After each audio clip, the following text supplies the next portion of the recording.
Alright, so here's the tie down version of the rough. So here you can see that I've applied the design on top of our rough animation. So now we want to add some overlapping action on the head here. And an easy way to break this down is to think about it in terms of our bouncing ball animation. So basically what we have here is that we have this mass here and one for the head. And as the body is going down, the main mass is dropping and then the head is following. And we want to slightly offset this so the head is slightly trailing behind as it falls, and then as it pushes up, the head is kind of catching itself on the body. So an easy way to do this in Animate is I'm going to go ahead now and use my lasso tool.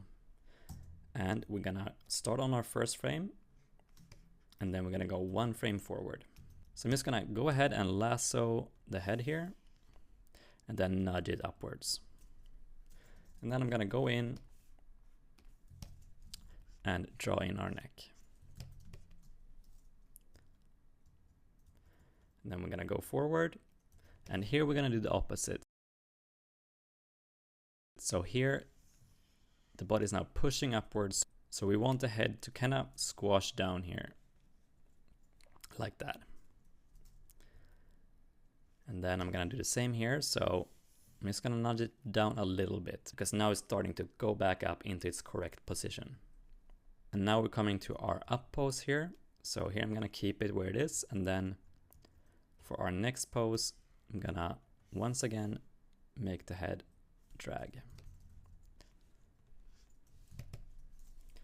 I'm going to go ahead and do this for our next frames.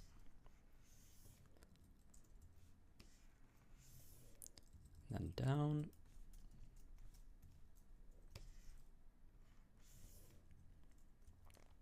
And we don't want to overdo this movement. If we do this too much, it's going to look way too crazy.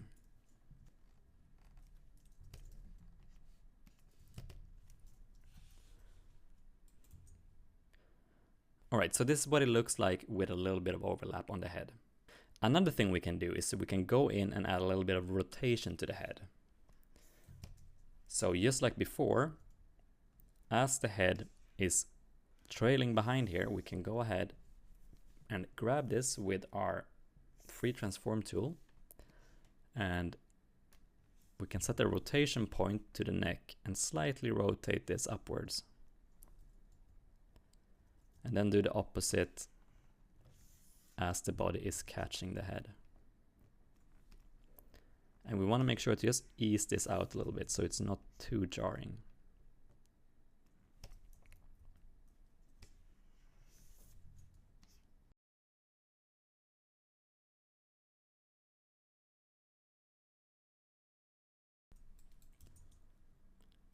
Alright, so this is what it looks like with a little bit of rotation. And as you can see now we can kind of feel the impact a bit more. So the head is reacting to the foot hitting the ground. And now to add an extra layer to this, we can do the same with the hair. So we have the body pushing up the head, and then the head is pulling up the hair.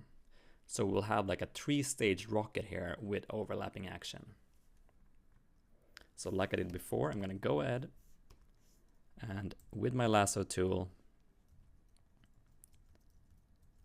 I'm gonna select the head and I'm gonna rotate it a bit upward here. And then as we go up, I'm gonna rotate the hair downwards.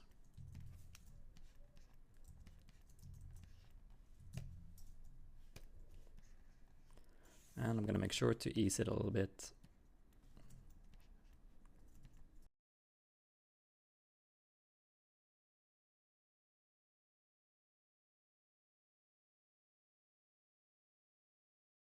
Alright, so here's our animation with just a little bit of overlap on the hair. So this is the fun part with animating characters. We can add a lot of drag to hair and clothing or any form of accessory that the character is wearing. Now, if we want to go ahead and clean this up, we will use the same workflow that we use on the effects animation. Okay, so that's it on how to animate a walk cycle.